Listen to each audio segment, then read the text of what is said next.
Arcade school of data science കൊണ്ട് എന്താ ഉദ്ദേശിക്കുന്നത്? ശരിക്കും ആർക്കേറ്റ് ഞങ്ങൾ തുടങ്ങിയ സമയത്ത് നമ്മുടെ ഉദ്ദേശം എന്താ, ഇൻഡസ്ട്രിയിലുള്ള ജോബ് റോൾസ് പരമാവധി നമ്മുടെ സ്റ്റുഡൻസിന് കൊടുക്കുക. അപ്പോൾ ആ job Rolls in the sense അതിപ്പോൾ എഞ്ചിനീയറിംഗ് മാത്രമല്ല, നമ്മൾ അതിനുശേഷം ആർക്കേഡ് സ്കൂൾ ഓഫ് മീഡിയ തുടങ്ങി. മൾട്ടിമീഡിയ രംഗത്ത് ഒരുപാട് ഓപ്പർച്യൂണിറ്റീസ് വരുന്നത് കണ്ട് ആ ഓപ്പർച്യൂണിറ്റീസ് ക്രാക്ക് ചെയ്യാൻ കുട്ടികളെ ഓക്കെ ആക്കുന്ന, സെറ്റാക്കുന്ന ആർക്കേഡ് സ്കൂൾ ഓഫ് മീഡിയ തുടങ്ങി. Arcade school of data science തുടങ്ങിയതും ഇന്ത്യയിലെ IT ഇൻഡസ്ട്രി എന്ന് പറയുന്നത് വൺ ഓഫ് ദ ബൂമിംഗ് ഇൻഡസ്ട്രിയാണ്. അപ്പോൾ അവിടെ ഒരുപാട് വേക്കൻസികൾ അവിടെ തരുന്നുണ്ട്. ഈ വേക്കൻസികളിലേക്ക് നമ്മുടെ എഞ്ചിനീയറിംഗ് കഴിഞ്ഞ അല്ലെങ്കിൽ ഡിഗ്രി കഴിഞ്ഞ കുട്ടികളെ ഈ വേക്കൻസികളിലേക്ക് സെറ്റ് ആക്കുക എന്നുള്ളതാണ് arcade school of data science കൊണ്ട് ഉദ്ദേശിക്കുന്നത്.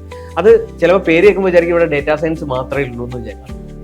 ശരിക്കും ആർക്കേഡ് സ്കൂൾ ഓഫ് ഡാറ്റാ സയൻസിൽ data science and artificial intelligence related ആയിട്ടുള്ള ട്രെയിനിങ് പ്രോഗ്രാംസ് ഉണ്ട്, full stack development related training programs ഉണ്ട്, cyber security and ethical hacking related training programs ഉണ്ട്.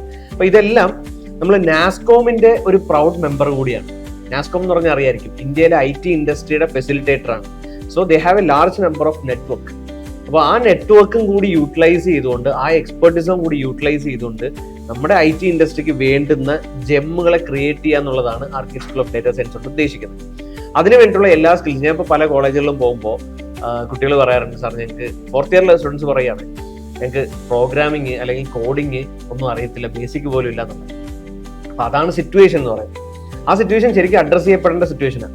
ഈ coding അറിയാണ്ട് ഇപ്പോൾ ഒരു പ്ലേസ്മെന്റ് കിട്ടി ഒരു കമ്പനി പോയി ഇരുന്നാലും ഇവന്റെ കരിയർ ലെവറേജ് ചെയ്ത് കൊണ്ടുപോകാനായിട്ട് വിൽ ടേക്ക് മോർ ടൈം അല്ലെ. അപ്പം അതില്ലാണ്ട് വളരെ റിസോഴ്സ്ഫുൾ ആയിട്ട് ആ ഇൻഡസ്ട്രിയിലേക്ക് പോകാനും ആദ്യത്തെ ജോലിയിലേക്ക് പോകാനും വേണ്ടിയിട്ടാണ് arcade school of data science expert പ്രൊഫഷണൽസിന്റെ ഗൈഡൻസോട് കൂടി ഏകദേശം 20-ലധികം ലൈവ് പ്രൊജക്ടുകളുമായിട്ട് ഈ പറഞ്ഞ സെക്ടറുകളിൽ data science and artificial intelligence, machine learning, full stack development, അതുപോലെ സൈബർ സെക്യൂരിറ്റി, എത്തിക്കൽ ഹാക്കിംഗ്, ഈ സെക്ടറുകളിലൊക്കെ വളരെ ഇന്റൻസ് ട്രെയിനിങ് എക്സ്പെർട്ട് പ്രൊഫഷണൽസിനെ കൊണ്ട് കൊടുക്കുന്നത് അതുകൊണ്ട് തന്നെയാണ്. പിന്നെ കൂടാതെ അവർ പഠിച്ചിറങ്ങുമ്പോൾ അവർക്ക് കിട്ടുന്നത് മൈക്രോസോഫ്റ്റ്, IBM, സിസ്കോ, CPD പോലുള്ള ഇന്റർനാഷണൽ ഓർഗനൈസേഷൻസിന്റെ അക്രഡിറ്റഡ് പ്രൊഫഷണൽസ് ആയിട്ടാണ് ഇവർ ഇറങ്ങുന്നത്. സോ ഇത് ഇത്രയും പോരെ, ഒരു IT ഇൻഡസ്ട്രിയിലേക്ക് ഒരു നല്ല കാൽവെപ്പ് വെക്കാനും കരിയർ ലിവറേജ് ചെയ്ത് കൊണ്ടുപോകാനും ധാരാളം. അതാണ് arcade school of data science.